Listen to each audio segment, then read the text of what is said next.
Данияр су астына қарай тартылып бара жатты. Аяқтары батпаққа оралып қалғандай. Кенет мойнына бірдеңе оралды. Балдыр, ұзын шөптер. Олар оның тамағын қысып, тынысын тарылта бастады. «Жоқ!» деп булықты ол.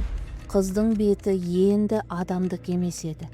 Тірі, сұрланып кеткен тері, ерні жыртылып, ішінен ұзын қара тістер көрінеді. Көздері ақ, толықтай ақ. Ал шаштары су ішінде жылан сияқты қозғалып жатыр. «Кел!» деді ол ырылдап. «Сен менікісің» деп. Ол Даниярды төмен тарта берді. Төмен, қараңғыға, көл түбіне. Сол кезде орман ішінен иттің үрген дауысы шықты.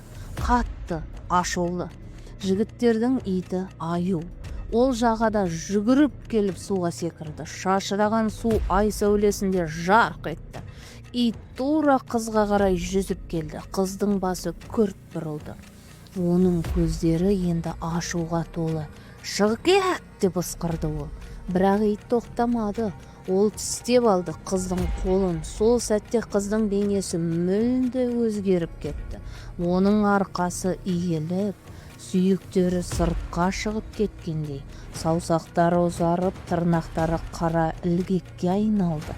Ал аузы жыртылып, тамағынан адамға ұқсамайтын қорқынышты ырыл шықты. Деп қыз итке жабысты. Тұмсығына жармасып суға батыруға тырысты. Ит қыңсылап тырмысып жатыр. Су айнала бұрқырап кетті. Данияр сол кезде есін жиып үлгерді. Ол мойнындағы балдырларды жұлып тастап судан шығуға тырысты. Аяқтары дірілдеп әрең қозғалды. Кенет қыздың басы тағы бұрылды. Ол Даниярға қарады. Көздері енді жанып тұр, көмірдей қызыл еді. «Сен қайтып келесің, сен қайтып келесің» деді. Сол сәтте ит тағы тістеп алды.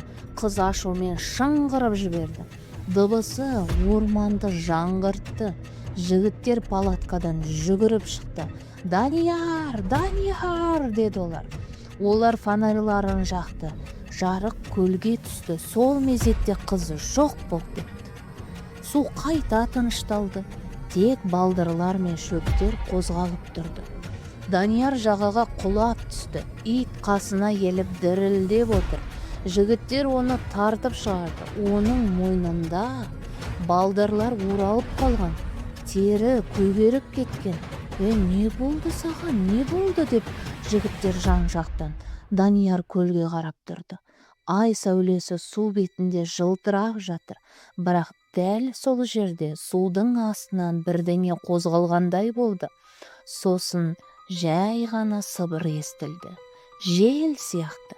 Әйел даусы. «Мен сені күтемін» деді.